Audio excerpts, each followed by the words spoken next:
Welcome to Healthy Skeptics, where we take a no BS approach to holistic health. We're a mother-daughter duo who believe in redefining health by going beyond rigid protocols, detox fads, and restricted diets. Here, we dig deep into root causes, challenging traditional and holistic medicine, and talk about what really works in today's world to help you feel your best. Join us as we sift through the noise, tackle myths, and offer real insights into holistic health with a healthy dose of skepticism. Welcome back to Healthy Skeptics. Yay. Okay, so today we're going to do something a little fun in light of the new year, I think. Last year, I actually really want to pull these up. Okay. But last year on Instagram, I posted what I thought the 2024, like my health predictions, what I was expecting to be really trendy in 2024 for health and wellness. Okay. I haven't looked back at them. So I'm going to do that here on the podcast because I want to see if I got any right. But so now we're going to try to do 2025. So we're going to do 2025 with a little bit of a spin. So I have my predictions. I think I went through them with you. So I think you agree with all of them. Yeah, I think for the most part.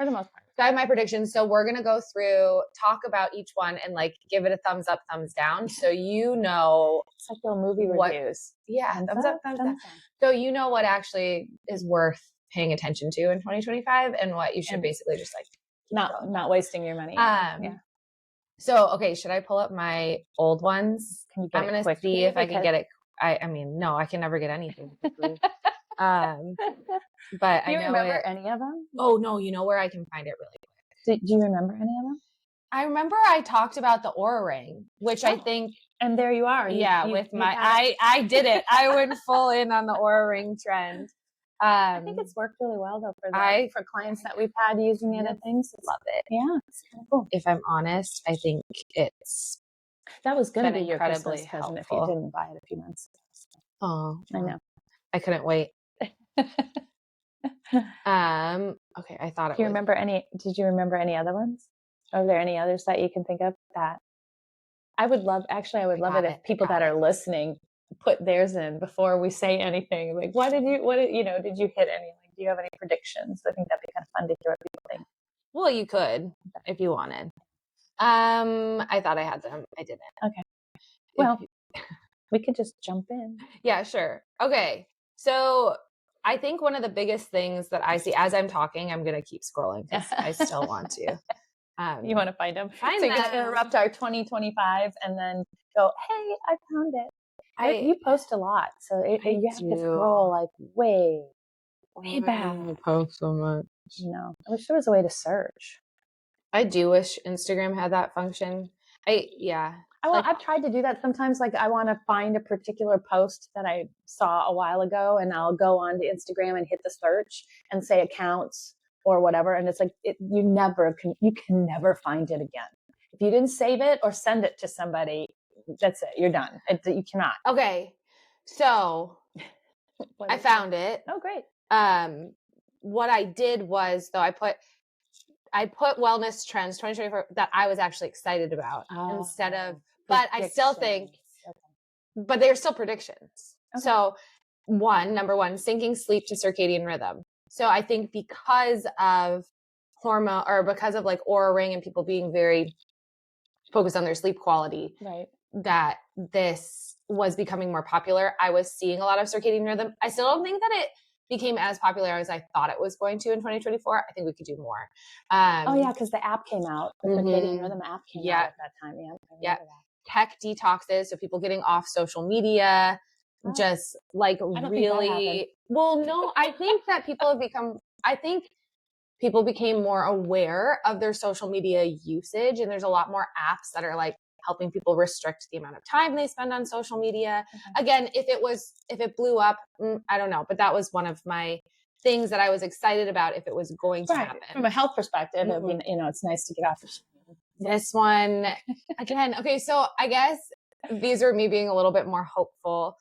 I think I really want slow travel to happen more. But I predicted that more low key vacations. in I 2024. mean, like staycations, because those are things. Yeah, but I think like I said an increasing amount of hotels and properties featuring sleep supporting amenities, staycation packages, laid back activities like nature walks, and lodge like layouts so that people can avoid seeing other people. Which I still think this is very attractive. Funny. But I think it'll continue in 2025. Okay. So basically you want a tree house somewhere where you don't have to see anybody, but have all the services available to you. Okay. Yes. Got it. In the middle of the woods. Yeah. Okay. Yeah. But like luxury. Yes. Yes. Yeah. And people come to the lodge to give you massages and deliver food. Okay. And then the fourth one. Whatever you're on. Pay attention to the numbering. Mushrooms. Oh, medicinal ones? You were excited about mushrooms? Well, I think both. I said food mushrooms, not psilocybin. Oh. But they both became very popular. Adaptogenic mushrooms, blowing up. Yes. They were always creeping there. in, but I feel like even more so now. And we talked about that. We actually did a live on, like, we had someone on who created a product that had adaptogens in it, but then we started talking about how those are not therapeutic. No. And there's a lot out there, but there are some that are therapeutic and can be really great. Chaga, reishi, lion's mane, but when they're already trendy, but putting it in the right amount. I was going to say, you still have to have a therapeutic dose. I still would like, I said this here, and again, I feel like I'm trying to make things happen that aren't happening, but I was like, I would like mushrooms like chanterelle, shiitake, enoki to start gaining more attention. Oh, so they'd be cheaper? It's cheaper, but the nutrient density in those mushrooms, like, yes, the chaga, reishi, whatever, like there's all these adaptogenic properties, which are great. Adaptogens are tricky for the individual.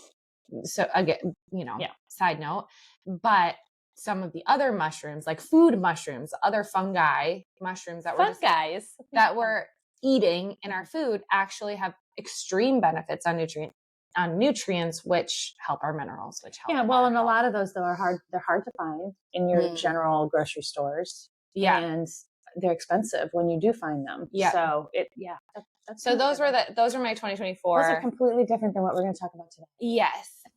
I was being very positive, I guess, going into 2024.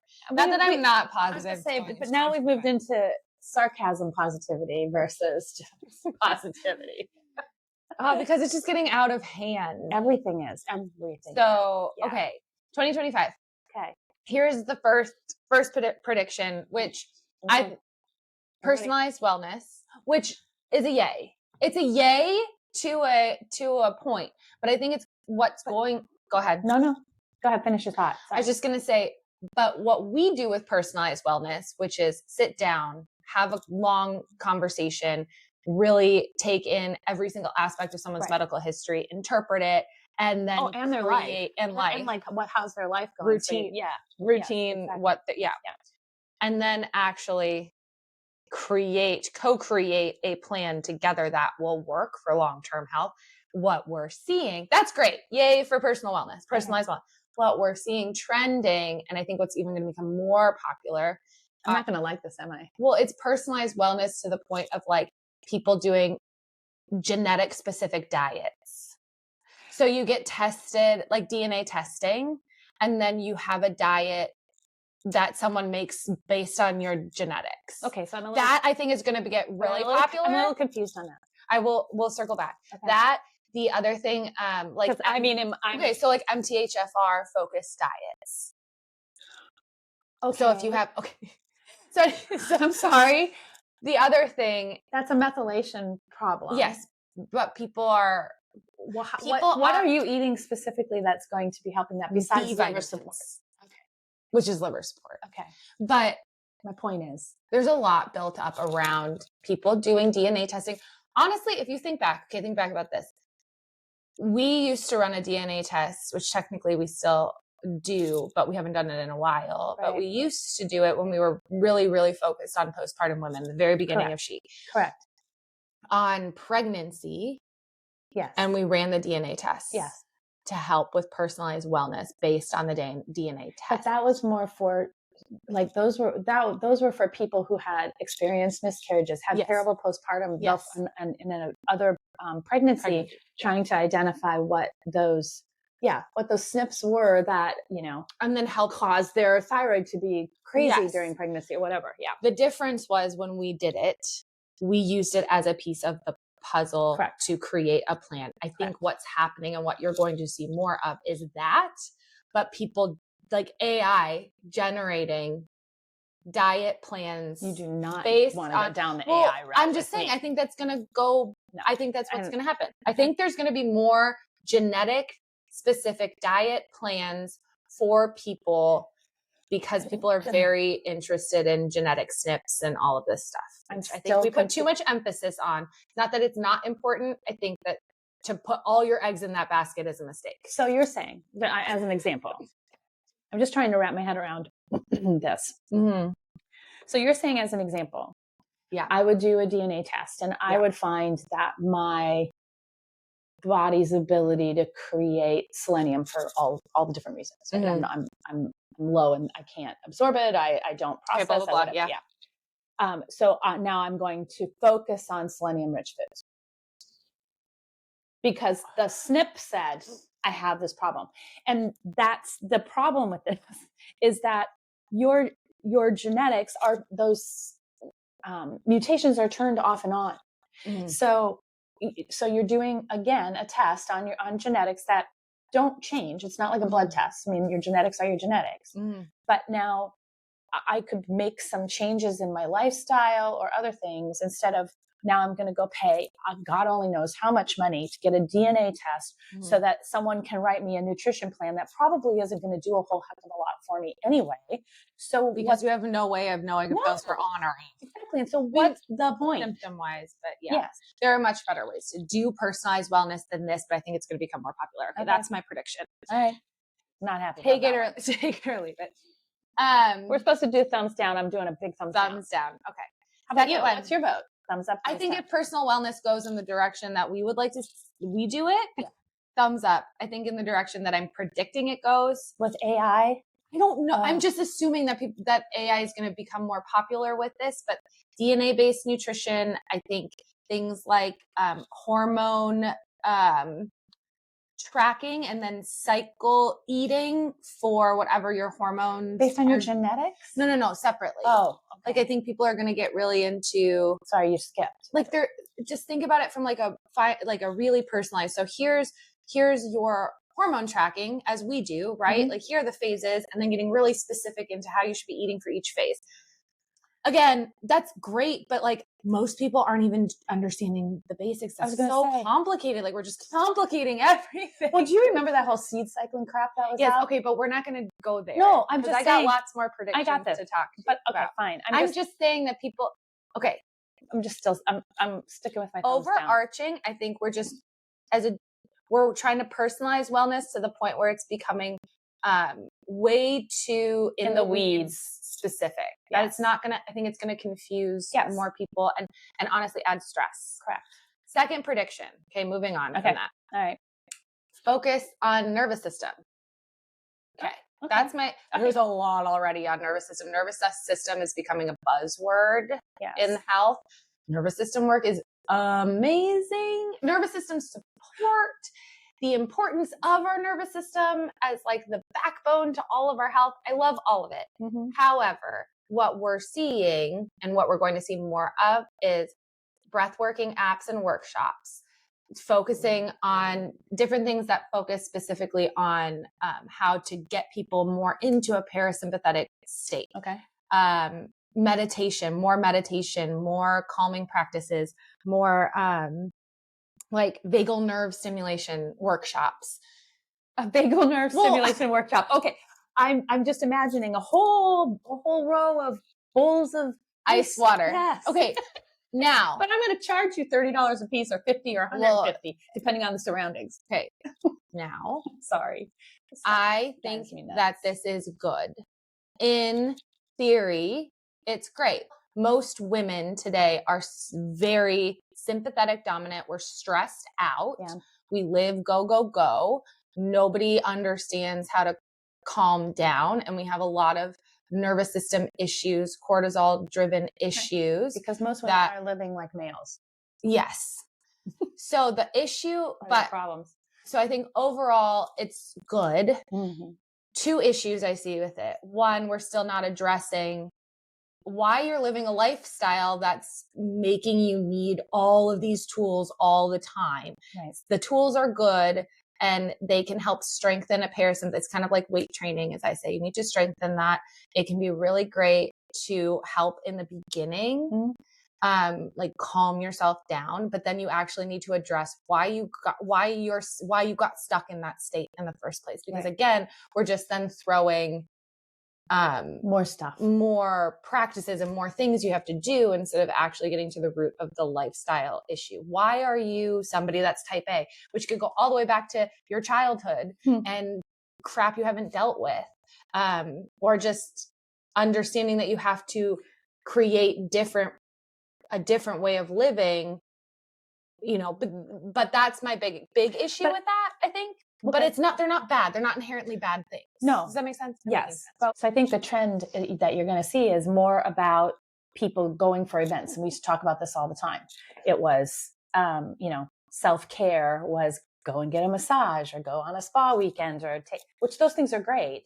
But it's like if all you're doing is going to event after event, sound baths and whatever the meditation, heck else. Yeah, all that kind of stuff. And then you go right back into your same everything routine. Yeah. You're not doing yourself any favor. It's great for a moment, but that doesn't long term. That does not help you. But I do think there are things that women are like, we don't even know how to breathe anymore. No one knows how to breathe. Well, that's what I'm saying. So there's a great book on that. Okay. Yes. But so there are really good things. And even when I teach nervous system support, I am giving tools because you need to calm down first. So you can even have the bandwidth to assess the lifestyle. And you need to strengthen that part of your nervous system. It's important. So I think that there's a place for it. I worry that like you said, people are just going to go to the thing and not actually change the reason why your nervous system got stuck in the first place. Okay. Next one. Oh, wait. Also, side note to that. I'm just kind of going to go sideways on that one. I'm going to give it a thumbs up. Okay. But side note to that, also, some people are stuck in a parasympathetic state. I think less people are stuck in a parasympathetic, but we see it where your body does get stuck from just you've been in a sympathetic for too long. Now you're stuck in parasympathetic. And these types of things that they're teaching, minus vagal nerve stimulation, that one could help. But some of the other calming practices, like the sound baths, the meditations, the, breathing workshops can really throw your nervous system more into parasympathetic and can make you feel worse. Right. So careful there. Understand where your nervous system actually is before you engage in any of these tools like this. Number 3, this one. Okay. It's a thumbs up for me, but whatever. Wow. You're getting really excited about number 3. This one. I don't even know. I don't know what she has on her list. Yes, I did. I went through them. Oh yeah. Like 4 seconds. Okay. Holistic menstrual care. I think that's going to get real popular in 2025. And I'm like the red tent kind of thing. I think just more talk about how like menstrual products even like that are more non-toxic. I think that's becoming more popular, and that's a good thing. We're getting way more options for that type of menstrual care, which I think is phenomenal. Well, I was going to say some of that is already, sometimes you can see the trends coming, like Target, right? Yes. Has a whole row of organic cotton tampons, for example.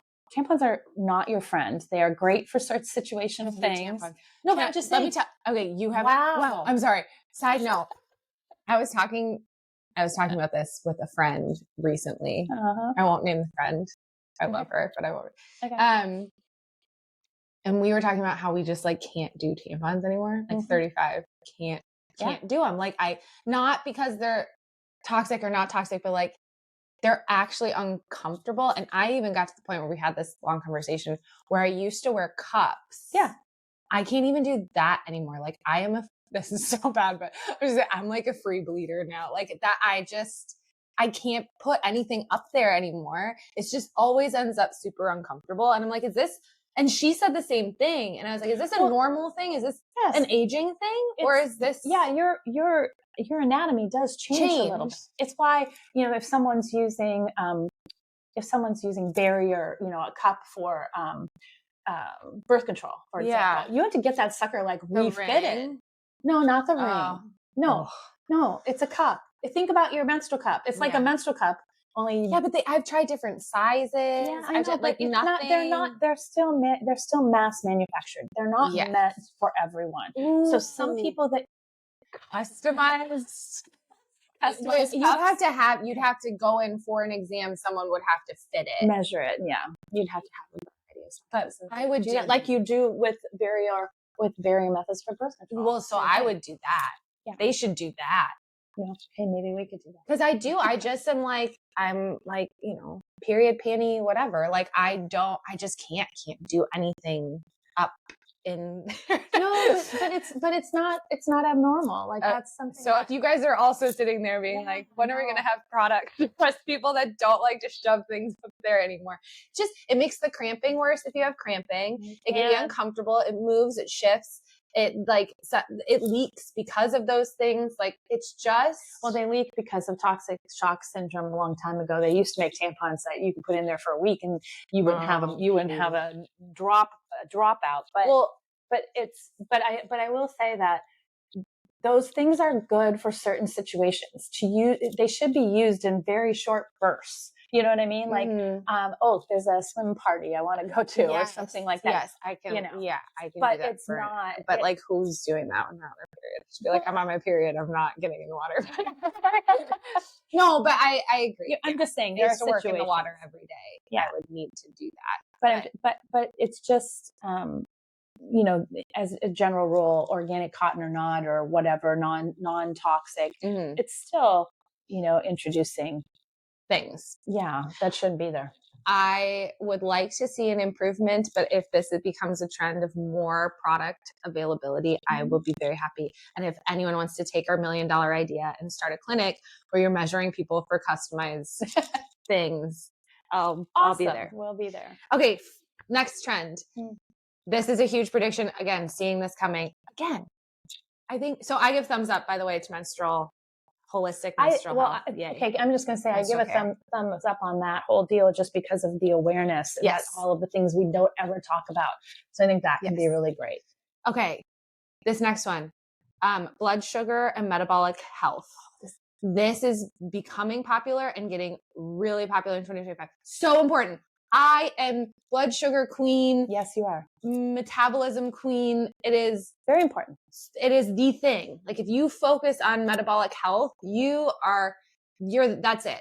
Metabolism is quite literally how we take the food that we eat and turn it into energy for our body to use for everything. So when you have dysfunction symptoms in the body, it's so important. Yes. Okay. Saw you talk about it. Yes. Yeah. I have a whole program on metabolic health. You do. It is a foundation that is so important. So I am excited and happy, and we're all talking about it, and we're talking about blood sugar. But the trend, this is how I see the prediction going in 2025. Are you going to talk about CGMs? More blood glucose monitors. I feel like we're going to see more low glycemic eating plans, which I feel like we're reverting back. That's just wrong. We're still seeing more on fasting and more cutting, like lower carb diets. Again, we're still, I think we're still, that's more what it's going to look like. While we're talking more about blood sugar and metabolic health and the importance of, we're still going about, and I think the trend is still going to continue in the blood glucose monitor trend and the focus on those things instead of what actually impacts it and drives your metabolic health. Because it's so interesting. So especially, looking at it from a female perspective, right? We're still so tied to diet culture, and anything we hear perks our little ears up when they say, eat less. Don't do this. Take away carbs. All those things still are part of our psyche. Hopefully the kids that are like 4, 5, and 6 right now are not going to have this problem. They are. Not if we can get rid of this kind of crap. They are. I mean, they are. They are. Like, this is a big, but this whole trend. And then you have people out there talking about, I'm all about metabolic health, but buy my product. Oh, which, by the way, I'm not telling you I'm selling one. But it's you mean buy my product being and the blood, that could be a whole nother. We should do we should do a technology podcast, because I could talk about that for 25 minutes. The big thing about blood glucose monitoring or anything when we're talking about blood sugar is we're talking about the impacts of blood sugar, but we're not talking about actually the correct ways of managing, and slapping a blood glucose monitor that shows you're having a blood sugar response to food, which you're supposed to. That you're supposed to have. Or it's measuring the fact that you are sensitive to carbs. But again, all that's doing is what's your solution? If you see that, it's just remove the carbs, which is not helping. Right. There is a reason why your body's not responding well to carbohydrates. And there's a very clear and simple way. It takes some time but there's a very clear and simple way to start to improve that. I am like case in point to this, where I spent 10 years on and off low carb diets. It took me 3 years to, and not only like mentally heal my relationship with carbohydrates, but to heal my body and make my body able to use them efficiently and have them be extremely helpful. And now a very large part of it's the biggest part of my diet is carbohydrates. So it's just not the right way to go, because blood sugar, you could have the perfect diet too. That's not that your monitor is not showing any response to food, but you're having blood sugar spikes. Now what? Well, because we're not actually addressing what causes blood sugar spikes. Sorry. Okay. Go ahead.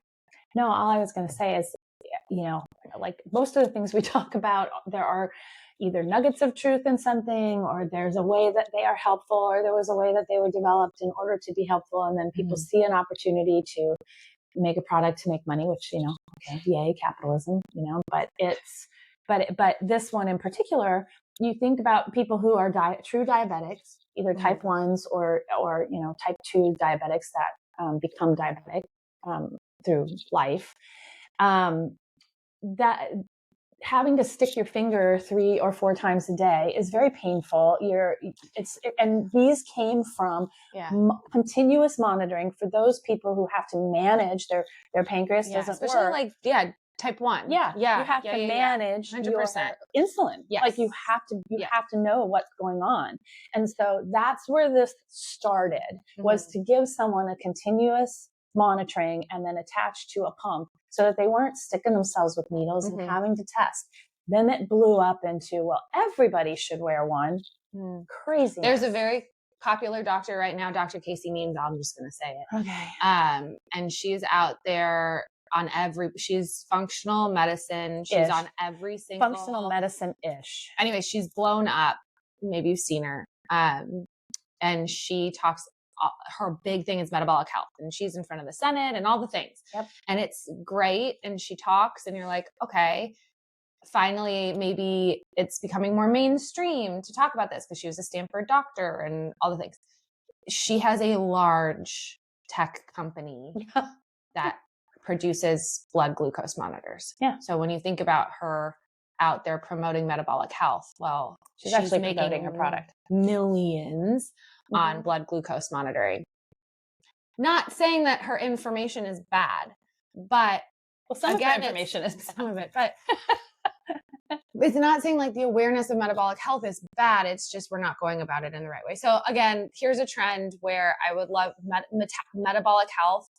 Again, 90-something% of people have a dysfunction with metabolic health, and it's so important we focus on it. If my prediction is correct, we're still going to be focusing on it through monitoring, glucose monitoring and carbs. And Okay. I just think that's the wrong way to do about it. it. So, okay. So really thumbs down. So really thumbs down, I Yeah. guess. Okay.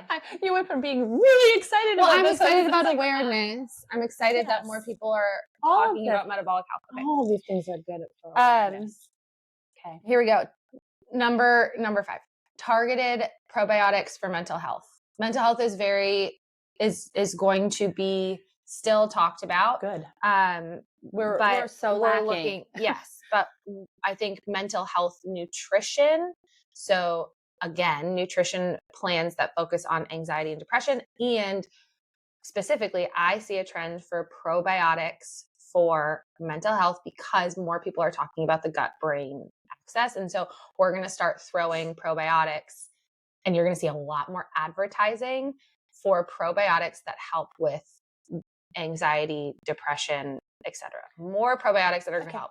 So again, grain of truth. Mm-hmm. There have been discovered some specific strains in our microbiome mm-hmm. that are connected to our neurotransmitters. Mm-hmm. Of course, the majority of our neurotransmitters are made in our gut, but it's not just about the probiotic. Like, again, these are all things where it's good. It's good if there's.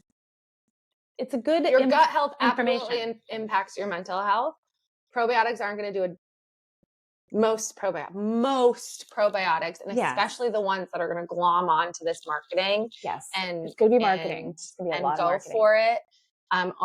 Are not going to even make it past your stomach acid to do anything. Or they'll tell you that they've coated it in something that will make it past your stomach acid. Like seed probiotics does that, yeah. But it doesn't. But anyway, not a thing. But besides that, you throwing probiotics at anything without knowing mm-hmm. what your balance is and mm-hmm. what's going on mm-hmm. is going to continue to keep you in an imbalanced state, which mm-hmm. doesn't help the functioning mm-hmm. of your microbiome. Yeah. And there's something absolutely to be said about gut health and anxiety and how to eat to support anxiety and depression.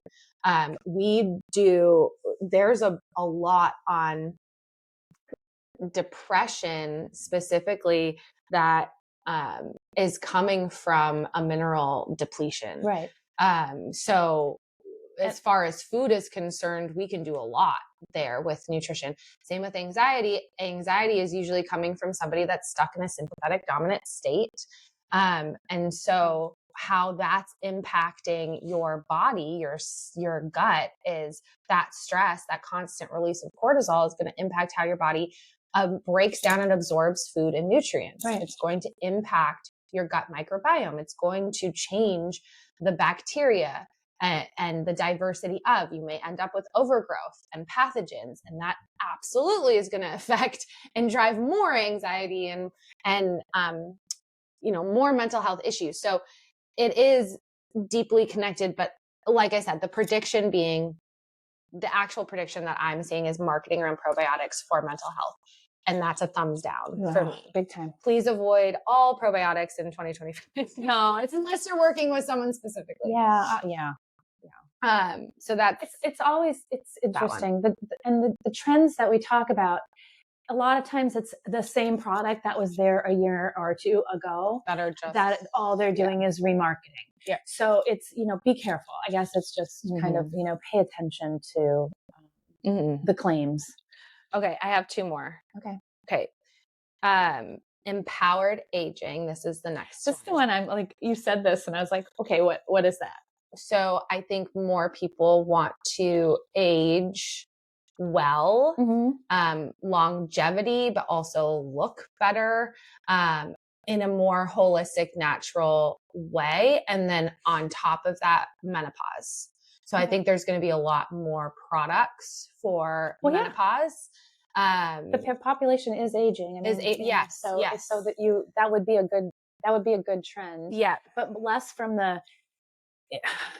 menopause is so, and I think perimenopause that's even more so. Those 2 things, just like everything about a woman's cycle, like everything about a woman's cycle, from pre-puberty to postmenopausal, we do not have accurate information. We are not taught what is supposed to happen, why it happens.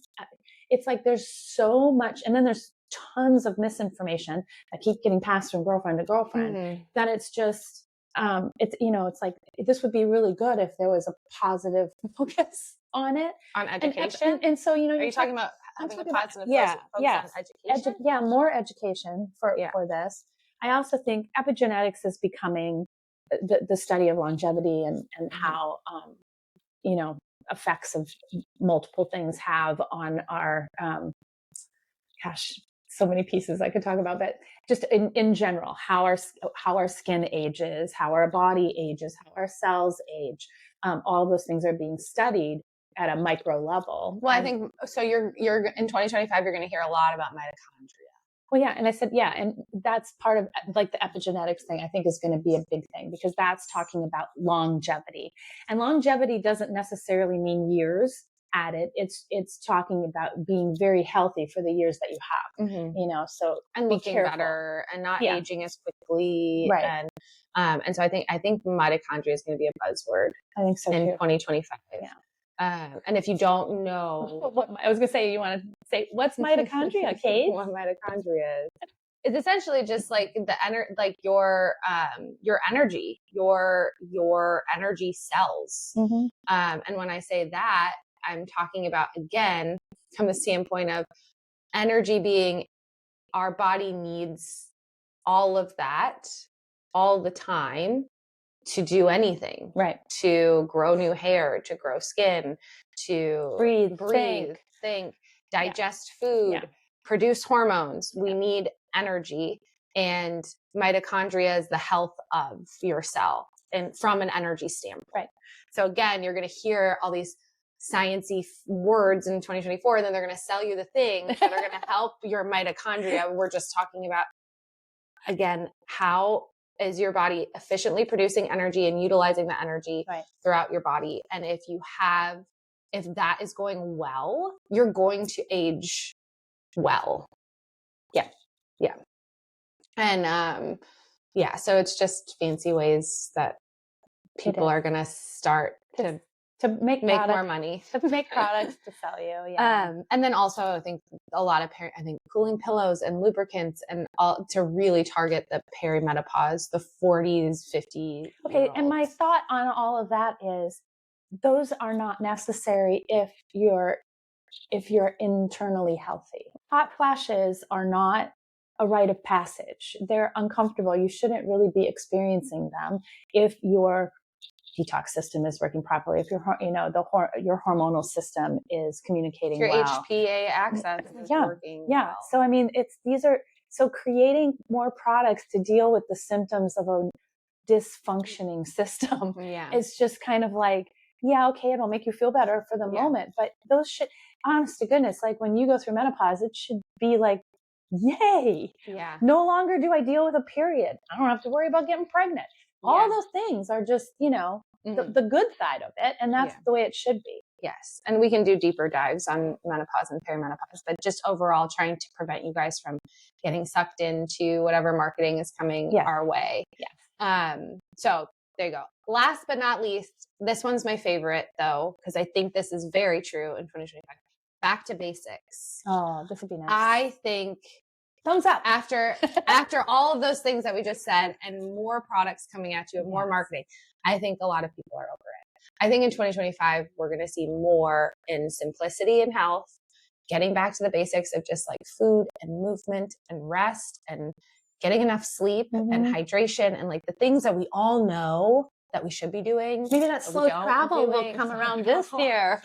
Really like more slow travel. But I think the things that we all know that we should be doing, and maybe we need a little bit of support around how to implement those.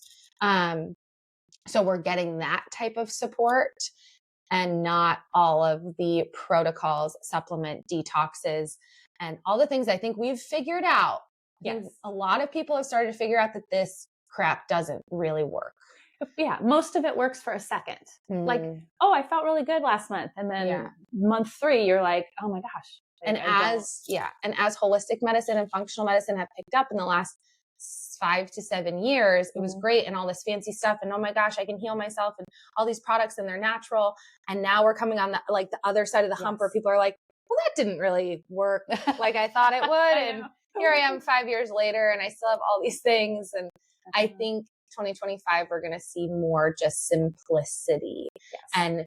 And my goal for 2025 is actually to talk more, provide more resources and tips and help in this department, because we need more simplicity around health. We need more support in the basics and how to start to put together a life that is just these basic things that are going to support you long term. Yeah. They're simple, but they can be hard when you haven't done them in a really long time, or I understand I should be sleeping better, but I don't, and I don't know how, and I can't do what they're telling me to do, and well, it's so much. It's so much. It's so much. It's just you can't keep up.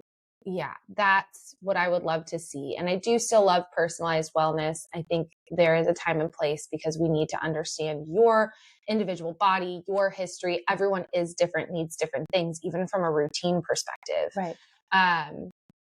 Everyone's body is going to, need. Well, it just responds differently. Responds differently, but your life is not the same as your neighbor's life. Exactly. And what worked for her isn't necessarily going to work for you for that reason. Some personalization in that support, but it should still be back to these basics and getting rid of all the detoxing and the supplementation and all the products and the marketing and all the stuff that we're starting to learn is just stuff. Trendy nonsense. So that's a yay for me. And I hope we see more of that in 2025. I'm going to try to usher that in more. That's my goal. More for 2025. More basics for 2025. I like that. So those are our predictions. Let us know what you think. If you, you said at the beginning, if you have any predictions that you think I would love to hear.